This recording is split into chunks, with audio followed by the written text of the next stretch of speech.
بەڵێ سڵاوتان لێبێت و ئەم کاتتان باش بینەرانی دەستگای میدیایی ستاندەر کەمێک پێش ئێستا دادگای فیدراڵی دوایین بڕیارەکانی خۆی لەبارەی پرسی موسەخۆرانی هەرێمی کوردستان و هەروەها شێوازی بەڕێوەچوونی هەڵبژارنەکان و کورسی کۆتاکاندا گرنگترین بابەت لێرەدا بریتی بوو لە پرسی موسەخۆرانی هەرێمی کوردستان کە ئیتر لێرە لەمە و بەدووە موسەخۆرانی هەرێمی کوردستان هەموو مانگە پێویستە لە کاتی خۆیاندا موچەکانیان وەربگرن هەروەها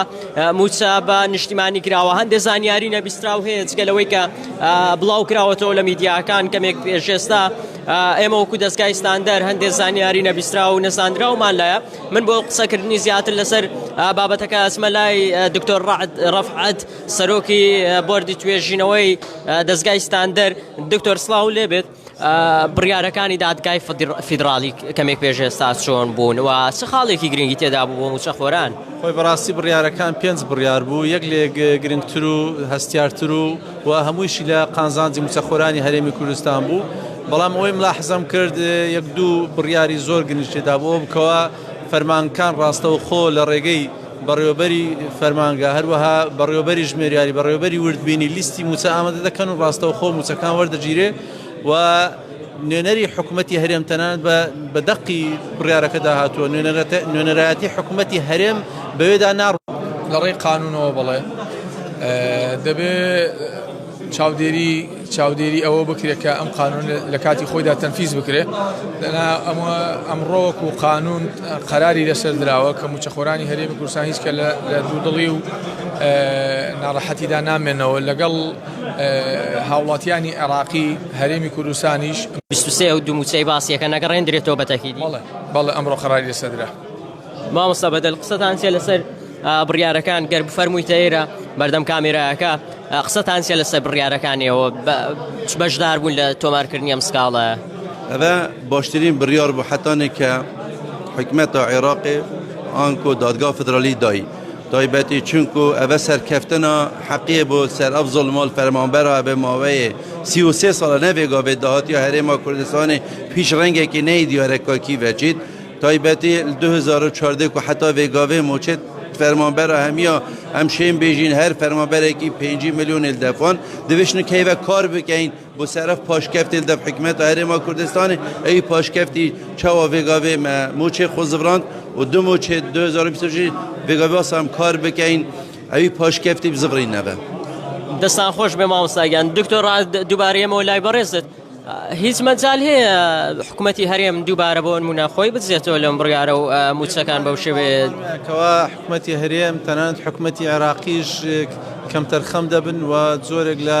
مماتەڵە و کاتکوشتن دەکەن بەڵام بڕیاری دادگا زۆر وازح و دیار و ئاشکرایەکەوە بات و مولزیمە بۆ هەموو دەسەڵاتەکان و ئێمە بێگومانین و بەڵێنش دەدەین تا کۆتایی لەسەر ئەو کەیسە بەردەوام بین و ناهێڵین یەک موسەی فەرمانبەران بڕوا بە قیست و بە تەنانەت بە لێدزین و بە موچەکانی فەرمانبەران موچەی فەرمانبەران پاشەکەوت بکریان دوا بخرێت و ئێمە سکاڵای یاسایی بەپێی یاسای سزادانی عێراقی لەسەر هەر سەرۆشی حکوومەتی چی عێراق بێ چی هەرێمی کوردستان بێ تۆمار دەکەین و وای لێ دەکەین مامەڵەیەکی تاوانبارانەی لەگەڵ بکرێ ئەگەر هاتوو لە ماوەیەکی کووردا ئەو بڕیاری دادگایە جێبەجێ نەکرێت. سپاس بۆ بەڕێستان. بینەرانی دەستگای میدیای ستاندەر ئەموتانێک گوێبیستی بوون وتەی ستافی دەستگای ستاندەر بوو کە ئەمڕۆ بەشدار بوون لە دانیشتنی دادگای فیدراڵی تایبەت بە پرسی موسەخۆرانی هەرێمی کوردستان کە تێیدا دادگاکە بڕیاری داکە ئیتر لەمە بەدوا موچە دەبێت بە نیشتیمانی بکرێت و موچە ڕاستەوخۆ لەلایەن عێراقەوە دابش بکرێت بەسەر موچەخۆرانی هەرێمی کوردستان لە ڕێی بانکەکانی عێراق لە هەرێمی کوردستان لە شارەکانی هەرێمی کوردستان. ستافی دەستگای ستاندەر باز لەوە دەکەن کە 2000 ئەوان مژدە خۆشەکان بە گوێی خەڵکی دادا لەم سکاڵایەدا حزبی یەکگرتووی ئیسلامیش حتمەن بەشدار بووە و ئەوانش بەشدار بوون لە تۆمارکردنی سکاڵاکە و بە هاوشانی لەگەڵ دەستگای ستاندەر چەندین مامۆستای ناڕازی بەشداریان کردووە لەم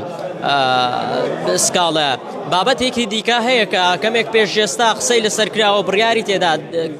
درا من دەمێ هۆشتان بۆ بخوێنمەوە بۆ زانیاریتان پێ بدەم لەبارەی کورسی کۆتاکان هەروەها بەڕێوەچوونی شێوازی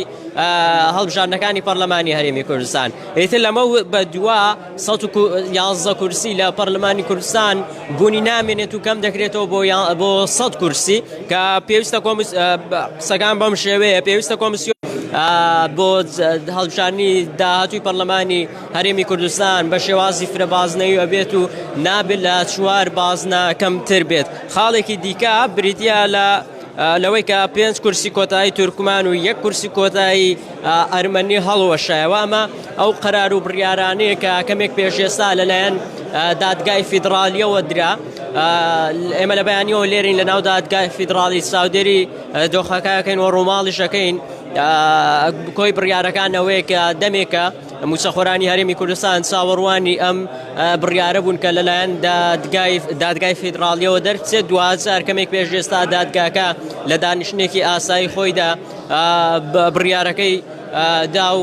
و هەروەها باس لەوە کردکە ئیتر موچەخۆرانی هەرێمی کوردستان زامنی موچەکانیان نەتوانن بکەن. ئەمە کۆی ئەو بڕیارانە بوو. کەیسێکی دیکە شەیەمەوێ زانیاریتان لەبارەیە مەش پێ بدەم کە ئێستا کۆبوونەوە لە ناو دادگاکە بەردەوامە لەسەر کێشەی جوتیارانی کورد لە